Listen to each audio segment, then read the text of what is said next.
Hello, my little draconic wolfkins. If you guys like what you see and hear, please like, subscribe, and turn on that bell to get notified. And if you guys want to send me your own horror stories, the email is in the description below. Hello, Redditors.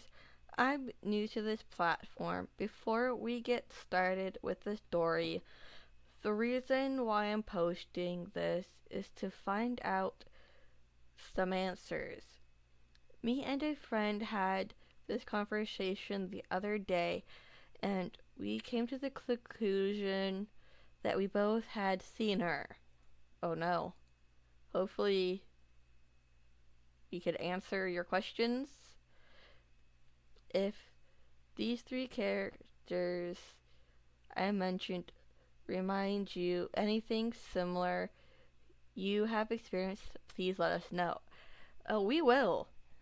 That we will. The start for both of us, it started innocently.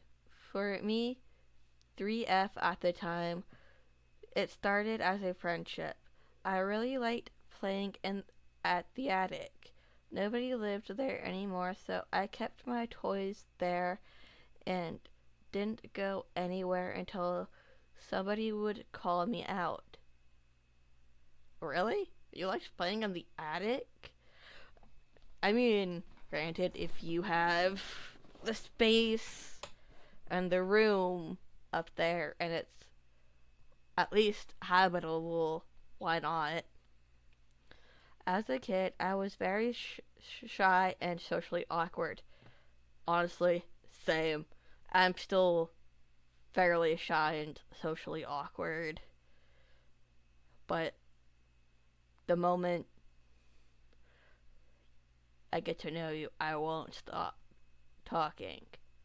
Or at least my true personality comes out. Anyway, off topic here. I was afraid of people, so I didn't have company. So I just had some imaginary friends.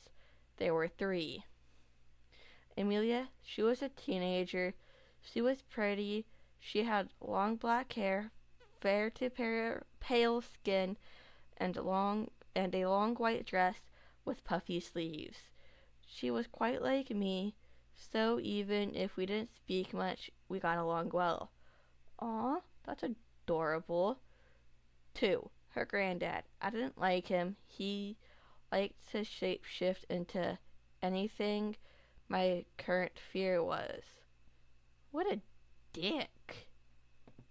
If I was afraid of masks, he would try to scare me with it, always behind the corner of a door.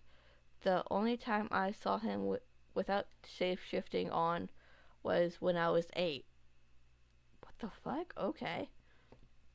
I don't remember much of him, just that he was a sweet-looking smile, had wavy hair, a striped shirt with an anchor patch, and a blue aura all around him. I never saw him again. Oh shit. Okay. 3. Amelia's mom. This is the reason I'm writing and posting this. We don't know her name, but for it makes sense, let's call her Eleanor for now. I wasn't supposed to talk about her. I met her by accident. It was 5 a.m., and my father was up getting ready for work. Okay. I woke up to by a noise, so I just went to hug my dad and go play at the attic. Now, FYI, the attic doesn't have any source of electricity or water. Why? Anyways, the windows were open. I remember her standing in front of a gray wall that had turned orange due to sunlight. Okay. I was about to ask, like, why did it turn orange? Then I kept reading. There was the answer. She was thin to an unhealthy point where bones were distinguished, abnormally tall, with long arms and nails, a slim face with black void eyes, and without a smile. Oh my god, that is creepy.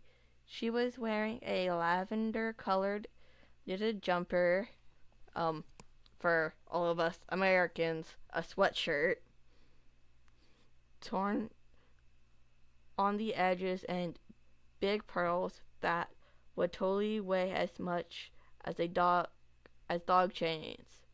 Holy shit. Okay. She had an expression like furious and terrified. Oh no. Nope, I would turn around, go back downstairs, and never go back in that attic again. I don't think much of her. I just close the doors shut and run back to the house. Good. For my friend Erlene, sorry, F11 at the time, it started like this. It all started from a nightmare. The nightmare started like this. Her grandmother's house, who had passed out, unfortunately, at the time, was falling apart. Someone was wrecking it down. In the nightmare, Irene and her father tried to keep the house from being destroyed. Oh, wow.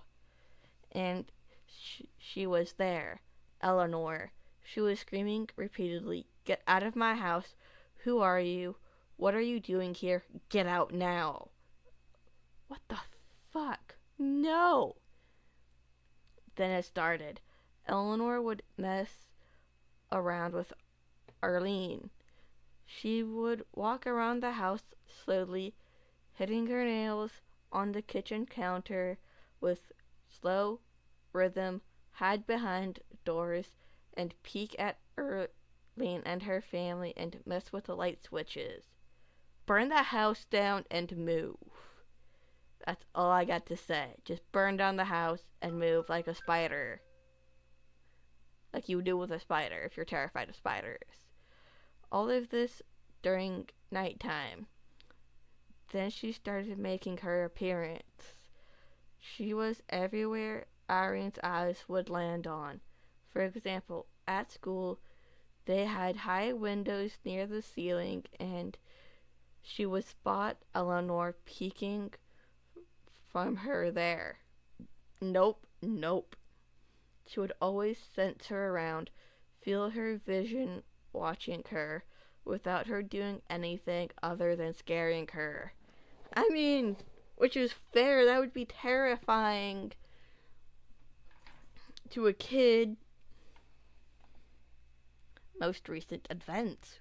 Ooh, okay. For me, she made her comeback on 2021. Okay, so years later, it seems like.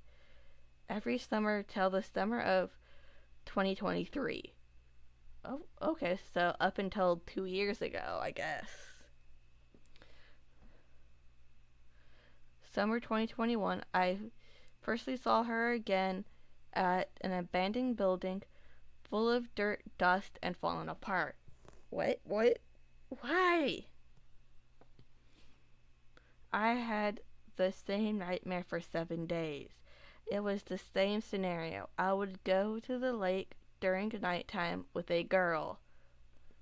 Ooh, what did this girl look like? As we walked, we would turn into a goat. What?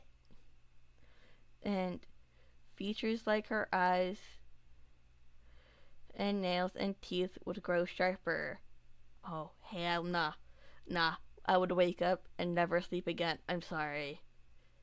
But then I would end up either dead or in a mental institution, whichever one comes first. My mission was to save myself. I had to keep myself away from the lake, as I knew that all she wanted was to drown me. Yeah, no shit. I would point at flowers, stars, animals, anything, just to delay her from taking me to the lake. Then, when the sun came out, she would sprint away from me to the forest, but on the 7th day, she didn't run away. She grabbed me and said, "You'll never win me." What? What? What the hell is that supposed to mean? Summer 2022. I had to pull all-nighters because I could see her peeking at me through the door, and I would feel eyes on me all the time. Oh no. Oh no. Sometimes I would hear noises coming from the living room. What the fuck? No. Nuh-uh. Whenever I laid eyes on her, she would vanish and move back. Good. Honestly, at this point, I think I would call a priest or something to bless my home. Summer 2023. It all came down bad. I would hear noises like scratching, opening cupboards, nails hitting, heavy breathing, walking, doors opening, running sometimes. Yep, I would call a priest. Yep, I would call a priest, shaman, witch, whoever to bless my house from this Eleanor chick. But the worst was whenever the home landline would ring during the night and in the morning, there would be no missed calls or anything that would explain the ringing. The lack of sleep, food, rest, and my hallucinations were driving me crazy. At this point, I would get back of my house in the middle of the night because my hallucinations were making me anxious to the point of panic attacks. Yeah, yeah. I mean, I felt that honestly because I suffer from panic attacks too. For Erlene, there was a comeback also in 2021. Again, the same thing. Noises, hearing steps during the night, and at that time, Erlene was trying to figure out how to read auras. She remembered a heavy, foggy, black aura around the house, almost suffocating. What does a heavy, foggy, black aura mean? I want to know. It's 2024. Me and Erlene became friends at the end of 2022. Really? Oh my god. I was talking to her about how many of my stuff were disappearing nowadays, how I heard noises at random points of my day or where my ears would ring, and so on. We tried to read what was going on with classic card decks. I asked, "Are you Amelia's mom?" The answer was yes. I explained and described Eleanor to Irene, and she told me that we both had seen her. We both knew. We thought that it was our imagination, but would we see the same ghost at the exact same ages, doing the same thing? I think not. I don't think that's a coincidence. We can't find any information about her. Please, if you see her, let us know. Oh my god. If we see her, hopefully someone will come forward.